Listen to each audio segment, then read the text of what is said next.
कुछ घटनाएं ऐसी होती हैं जो सच तो होती हैं मगर उन पर यकीन करना मुश्किल होता है। आज हम आपको जिस सच्ची घटना की पूरी कहानी बताने जा रहे हैं वह भी एक ऐसी ही घटना थी।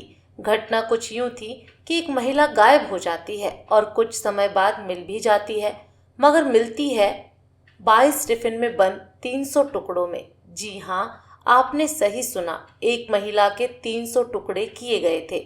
ये महिला कोई मामूली महिला नहीं थी, बल्कि इंडियन आर्मी के रिटायर्ड लेफ्टिनेंट कर्नल और शहर के जाने माने डॉक्टर की वाइफ थी। तो आखिर किसकी हिम्मत हुई रिटायर्ड लेफ्टिनेंट कर्नल की वाइफ की ये हालत करने की? यह पूरा केस क्या है और इस केस का खुलासा कैसे हुआ? चलिए जानते हैं सब कुछ वीडियो में आगे। यकीन मानिए, जब आप कातिल और कत्ल की वजह के बारे में जानेंगे तो आपके लिए यह किसी झटके से कम नहीं होगा। लाश के टुकड़े करने में इस्तेमाल किए गए हथियार के बारे में भी जानकर आप चौंक जाएंगे। तो चलिए बिना देरी के कहानी शुरू करते हैं। उड़ीसा की राजधानी भुवनेश्वर में नयापल्ली नाम की जगह है। यहीं एक बड़े से बंगले में इंडियन आर्मी के retired lieutenant colonel doctor Somnath Parida अपनी पत्नी उषा श्री समल के साथ रहा करते थे। सोमनाथ पारिदा ने 1970 में बतौर second lieutenant Indian army join की थी, जबकि वह लेफ्टिनेंट कर्नल के पद पर रहते हुए 1992 में आर्मी से रिटायर हुए थे। आर्मी में वो बतौर डॉक्टर अपनी सेवाएं दे रहे थे। डॉक्टर सोमनाथ परिदा की गिनती आर्मी के बेस्ट सर्जन में की जाती थी। आर्मी से रिटायरमेंट के बाद इन्होंने लंबे समय तक वर्ल्ड हेल्थ ऑर्गेनाइजेशन यानी WHO के लिए भी काम किया था। जब ये भुवनेश्वर में रहने लगे तो इन्होंने अपना खुद का क्लिनिक स्टार्ट कर लिया था। डॉक्टर सोमनाथ परिदा और उषा श्री संभल के 2 बच्चे थे। बेटा डॉक्टर बनने के बाद अमेरिका में सेटल हो गया था, जबकि बेटी दुबई में सेटल हो गई थी। दोनों बच्चे दूर रहते थे मगर फोन पर माँ से जरूर बात होती रहती थी। बच्चों की बात ज्यादातर अपनी माँ से ही होती थी, क्योंकि सोमनाथ परिदा कुछ अलग ही मिजाज के थे। इन्हें बहुत जल्दी गुस्सा आ जाता था। इस कारण उनकी किसी से भी ज्यादा बनती नहीं थी। यहाँ तक कि अपने बच्चों से भी उनके रिश्ते बहुत अच्छे नहीं थे। सामाजिक रूप से भी वह खुद को अलग थलग रखते थे। कहने को तो उनका घर एक बड़ा सा बिला था, मगर उसमें इन दोनों के अलावा कोई नहीं रहता था। इनके यहाँ रिश्तेदारों का आना जाना भी बहुत कम होता था। कुछ लोग तो सोमनाथ पारिदा के बड़े से बंगले को भूतिया घर भी कहते थे। रूटीन के मुताबिक सोमनाथ पारिदा शाम के 6 बजे सो जाया करते थे और सुबह 3 बजे जग जाया करते थे। खैर यूं ही समय कट रहा था और अब साल आ चुका था 2013। सोमनाथ के दोनों बच्चे हफ्ते में 1-2 बार अपनी माँ को फोन पर बात कर लिया करते थे। हमेशा की तरह जब जून महीने में अमेरिका में रह रहा बेटा अपनी माँ को फोन करता है तो मोबाइल स्विच ऑफ आता है। वो सोचता है कि माँ शायद कहीं बिजी होंगी, इसलिए वो थोड़ी देर बाद फोन करता है, मगर मोबाइल अब भी स्विच ऑफ ही आता है। अगले दिन वह फिर से माँ के नंबर पर फोन करता है, मगर मोबाइल स्विच ऑफ ही आता है। ऐसे में अब बेटे को चिंता होने लगती है और वो अपने पिता को फोन करता है। जब वो पिता से माँ के मोबाइल के स्विच ऑफ होने के बारे में पूछता है तो सोमनाथ कहते हैं कि तुम्हारी माँ कुछ दिन पहले ही अपनी बेटी के पास दुबई गई है, इस कारण उनका मोबाइल स्विच ऑफ आ रहा है। इतना सुनने के बाद वह दुबई में रह रही अपनी बहन के पास फोन कर माँ के बारे में पूछता है। इस पर बहन कहती है कि माँ तो दुबई में मेरे पास है ही नहीं। इनफैक्ट पिछले कुछ दिनों से तो माँ से हमारी कोई बात ही नहीं हुई है। अब बेटा एक बार फिर से अपने पिता के पास फोन करता है और कहता है कि आप झूठ बोल रहे हो, माँ तो दुबई में है ही नहीं। इस पर सोमनाथ अपने बेटे पर ही चिल्लाने लगते हैं और फोन काट देते हैं। इसके बाद उनका बेटा कई बार फोन करता है, मगर सोमनाथ फोन नहीं उठाते हैं। अब थक हार कर बेटा भुवनेश्वर में ही रह रहे अपने मामा के पास यानी सोमनाथ पारिदा की पत्नी उषा श्री संबल के भाई रंजन संबल के पास फोन करता है और उससे कहता है कि आप घर पर जाकर देखिए कि माँ कहाँ गई हैं, क्योंकि पिताजी कह रहे हैं कि वह दुबई में है, जबकि बहन ने बताया है कि माँ तो दुबई आई ही नहीं। इतना सुनने के बाद रंजन संबल अपनी एक अन्य बहन के साथ सोमनाथ पारिदा के घर पर आ जाते हैं। वह दरवाजे पर काफी देर तक नॉक करते हैं, मगर अंदर से कोई जवाब नहीं आता है। जब ये लोग दरवाजे को नॉक करना जारी ही रखते हैं तो काफी देर बाद दरवाजे की बजाय बगल की एक छोटी सी खिड़की खुलती है, जहां से सोमनाथ पारिदा इन दोनों से बातें करते हैं। उषा श्री के बारे में पूछे जाने पर सोमनाथ पारिदा कहते हैं कि वो तो अपनी बेटी के पास दुबई गई है। इस पर रंजन अपने जीजा सोमनाथ परिदा से कहता है कि आप झूठ बोल रहे हैं, वह दुबई नहीं गई हैं। आप पहले दरवाज़ा खोलिए, फिर हम बात करेंगे। इतना सुनते ही सोमनाथ परिदा उन लोगों पर भी चिल्लाने लगता है और खिड़की भी बंद करके अंदर बैठ जाता है। इसके बाद बाहर खड़े लोग काफ़ी देर तक दरवाज़ा पीटते हैं, मगर दरवाज़ा नहीं खुलता है। अब रंजन किसी तरह एक खिड़की तक पहुंच जाता है और अंदर देखने की कोशिश करता है।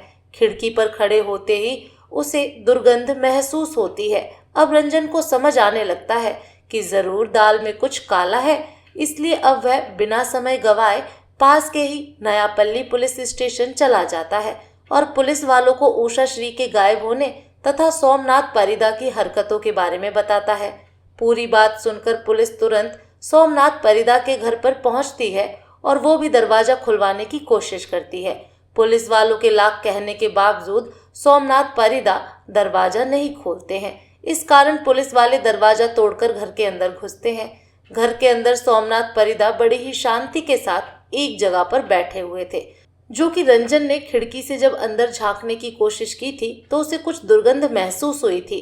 इसलिए पुलिस वाले यह समझने की कोशिश करने लगते हैं कि आखिर यह दुर्गंध कहाँ से आ रही है। इसलिए वे घर के हर कोने की तलाशी लेने में लग जाते हैं। तलाशी लेते हुए जब यह एक बंद पड़े कमरे में जाते हैं तो वहाँ उन्हें दो बड़े से बक्से दिखाई देते हैं। ये वही बक्से थे जिनका इस्तेमाल इंडियन आर्मी में रहते हुए सोमनाथ परिदा किया करते थे। पहले पुलिस वालों को लगता है कि सोमनाथ परिदा ने इन बक्सों में सेना से जुड़ी अपनी यादों को सहेज कर रखा होगा, मगर जब पुलिस वाले उन बक्सों को खोलकर देखते हैं तो वो चौंक जाते हैं। पहला बक्सा खोला जाता है तो वह सामान की बजाय टिफिन से भरा हुआ था। दूसरा बक्सा भी पूरी तरीके से टिफिन से ही भरा हुआ था। दोनों बक्सों में मिलाकर कुल 22 स्टील के टिफिन थे। इतनी अधिक संख्या में टिफिन देखकर पुलिस चौंक जाती है। टिफिन के बारे में पूछे जाने पर सोमनाथ परिदा कोई प्रॉपर जवाब नहीं दे पाते हैं। इसके बाद तत्काल ही एक टिफिन को खोलकर देखा जाता है। टिफिन के खुलते ही सभी के होश उड़ जाते हैं। टिफिन में मांस के छोटे छोटे टुकड़े रखे हुए थे। एक के बाद एक सभी 22 टिफिन को खोला जाता है। पता चलता है कि सभी टिफिन मांस के टुकड़े से ही भरे हुए हैं। पहली ही नज़र में पता चल जाता है कि यह इंसानी मांस के टुकड़े हैं। इन टुकड़ों को बड़ी ही सफाई के साथ काटा गया था। इन टुकड़ों के बारे में पूछे जाने पर सोमनाथ परिदा कहते हैं कि यह टुकड़ा उनकी पत्नी उषा श्री का ही है। दरअसल मेरी पत्नी साईं बाबा की भक्त थी। अचानक एक दिन उषा श्री ने अपने सिर जमीन पर पटकना शुरू कर दिया और उसने इतनी देर तक अपना सिर पटका कि उसकी मौत हो गई। मरने से पहले उसने मुझसे कहा था कि मेरे मरने के बाद मेरा अंतिम संस्कार शिरडी में करना। उषा की इच्छा अनुसार उसे ऐसे ही शिरडी ले जाना मेरे लिए संभव नहीं था, इसलिए मैंने लाश के टुकड़े करके टिफिन में बंद कर दिए ताकि मैं एक एक करके उन टिफिन को शिरडी ले जाऊं और वहां उषा का अंतिम संस्कार कर दूं। यह दावा अपने आप में ही बहुत अजीब था कि आखिर कोई कैसे खुद ही अपना सिर पटक कर मार सकता है। इसलिए पुलिस वाले सख्ती से सोमनाथ परिदा से पूछताछ शुरू करते हैं। उधर जब उन टुकड़ों की जांच पड़ताल की जाती है तो पता चलता है कि उन टुकड़ों में सिर वाला हिस्सा शामिल नहीं है। इसलिए अब सिर की खोज शुरू होती है और यह खोज घर के अंदर बड़े से टेबल के ऊपर जाकर खत्म होती है। दरअसल सोमनाथ परिदा ने उषा का सिर काटकर हॉल के बीचों बीच रखे बड़े से टेबल पर अच्छे से सजाकर रखा हुआ था और उसे ऐसे ढक कर रखा हुआ था कि किसी को पता भी न चले। सिर काफी हद तक सड़ चुका था, यहाँ तक कि सिर की स्किन और बाल भी अलग हो रहे थे। हालांकि बदबू कम थी क्योंकि बदबू छुपाने के लिए सोमनाथ ने खास केमिकल का उपयोग किया था। कटे हुए सिर को टेबल पर रखने की वजह जब पुलिस वालों ने सोमनाथ परिदा से पूछी तो उसने जो दावा किया वो बेहद ही हैरान करने वाला था। सोमनाथ के मुताबिक वह हर रोज घंटों उस टेबल के सामने बैठकर अपनी पत्नी उषा की कटे सिर से बातें किया करता था। भले ही सोमनाथ परिदा ने आत्महत्या वाली कहानी पुलिस को बताई थी, अगर पुलिस इस कहानी पर यकीन नहीं करती है और मामले की तह तक जाने के लिए अपनी जांच का दायरा बढ़ाते हुए पूरे घर में बारीकी से सर्च करना शुरू कर देती है, साथ ही सोमनाथ परिदा से भी सख्ती से पूछताछ का सिलसिला शुरू होता है और उस पूछताछ में जो खुलासा होता है वो बेहद ही हैरान करने वाला होता है।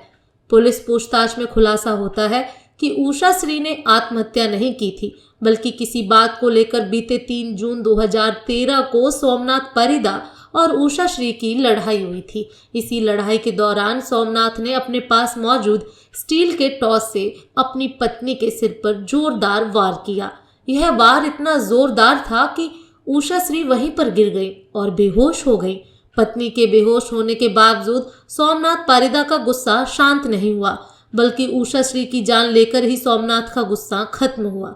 सोमनाथ के मुताबिक उषा के मरने के बाद लाश को छुपाने उसके लिए बड़ी चुनौती थी, इसलिए पहले तो उसने एक कमरे में लाश को रखकर कमरा बंद कर दिया और अगले दिन जब मेड काम करने आई तो उसे तुरंत ही नौकरी से निकालकर फिर कभी ना आने के लिए कह दिया। इसके बाद सोमनाथ पारिदा बगल की एक दुकान गया, जहां से उसने 2-3 टिफिन खरीदी और फिर लाश के टुकड़े करने शुरू कर दिए। पहले दिन उसने लाश के कुछ टुकड़े किए और उन्हें टिफिन में भर दिया। इस तरह वह हर रोज एक नई दुकान से 2-3 टिफिन खरीदता था ताकि किसी को शक ना हो। वो रोज टिफिन खरीद कर लाता था और उसी हिसाब से लाश के टुकड़े करके टिफिन में रख देता था। फिर उन टिफिन को अपने बड़े से बक्से में रख देता था। सोमनाथ पारिदा ऐसा तब तक करता है जब तक कि उषा श्री पूरी तरह टुकड़ों में नहीं कट जाती है। लाश की बदबू बाहर न फैले इसलिए सोमनाथ पारिदा मार्केट से बड़ी मात्रा में बदबू छुपाने के लिए इस्तेमाल किए जाने वाले केमिकल भी खरीद कर लाता है। इसके अलावा वह घर में फिनाइल का भी छिड़काव करता है ताकि बाहर बदबू ना जाए। जैसा कि वीडियो की शुरुआत में हमने बताया कि सोमनाथ पारिदा एक जाने माने सर्जन थे, इसलिए उन्हें ह्यूमन एटमी के बारे में बहुत अच्छे से जानकारी थी। इस कारण उन्हें लाश के टुकड़े करने में कोई परेशानी नहीं हुई और उसने लाश के टुकड़े करने के लिए किसी तरह के बड़े हथियार का भी इस्तेमाल नहीं किया, बल्कि ऑपरेशन में इस्तेमाल होने वाली कैंची, छुरी इत्यादि से ही सोमनाथ पारिदा ने पत्नी उषा श्री के 300 टुकड़े कर दिए। पुलिस जांच में खुलासा हुआ कि हर टुकड़े की लंबाई लगभग 6 इंच के आसपास थी। पुलिस ने यह तो पता लगा लिया था कि उषा श्री की हत्या किसने की है, मगर हत्या का मोटिव क्या था यह अब तक पता नहीं चल पाया था। इसलिए अब पुलिस हत्या के उद्देश्य का पता लगाने में जुट जाती है। जांच पड़ताल के दौरान खुलासा होता है कि सोमनाथ पारिदा की पत्नी उषा श्री को शक था कि सोमनाथ का चक्कर उसके ही क्लिनिक में काम करने वाली एक लड़की के साथ चल रहा है। इस बात को लेकर अक्सर सोमनाथ पारिदा और उषा श्री के बीच लड़ाइयां होती थी। 3 जून 2013 को भी इसी बात को लेकर ही दोनों में लड़ाई हुई थी और बात इतनी बढ़ गई कि सोमनाथ पारिदा ने उषा श्री के सर पर पास में ही रखे टॉर्च से वार कर दिया और फिर उसकी जान ले ली। सोमनाथ पारिदा के इस खुलासे के बाद 22 जून 2013 को उसे गिरफ्तार करते हुए जेल भेज दिया जाता है। हत्या तथा सबूत मिटाने की धाराओं के तहत सोमनाथ पारिदा पर मामले दर्ज किए जाते हैं और केस की सुनवाई Khurda district and session court में शुरू होती है। सुनवाई के दौरान सोमनाथ पारिदा का बेटा और बेटी भी अमेरिका और दुबई से वापस आते हैं तथा अपने पिता के खिलाफ ही कोर्ट में गवाही देते हैं। बेटा बेटी द्वारा दी गई गवाही तथा पुलिस द्वारा जुटाए गए सबूत साफ हो जाता है कि सोमनाथ पारिदा ने ही अपनी पत्नी की हत्या की और फिर उसके शव को 300 टुकड़ों में काटकर टिफिन में रख दिया। इस तरह उषा श्री की हत्या का दोषी करार देते हुए Khurda district and session court द्वारा सोमनाथ पारिदा को 25 फरवरी 2020 को उम्र कैद की सजा सुनाई जाती है। साथ ही उस पर 50,000 का फाइन भी लगाया जाता है। फिलहाल सोमनाथ पारिदा की उम्र 80 साल है और वो भुवनेश्वर के पास मौजूद झारपाड़ा जेल में अपने सनक की सजा काट रहा है। पूरी जांच पड़ताल के दौरान ये भी खुलासा होता है कि वो रात में अक्सर अपनी पत्नी के शव के टुकड़े करता था, जबकि दिन भर क्लिनिक में बिजी रहता था और क्लिनिक में बिल्कुल नॉर्मल बिहेव करता था। यहाँ तक कि पत्नी की हत्या के बाद उसने क्लिनिक में बड़ी धूमधाम से अपना बर्थडे भी सेलिब्रेट किया था। दोस्तों, कहानी कैसी लगी कमेंट बॉक्स में ज़रूर बताएं। अगर आपको हमारी मेहनत पसंद आई हो तो इस वीडियो को लाइक करते हुए शेयर भी करें ताकि बाकी लोग भी इस खौफनाक कहानी के बारे में जान सकें। अगर आपने अब तक इस चैनल को सब्सक्राइब नहीं किया है तो जल्दी से चैनल को सब्सक्राइब कर लें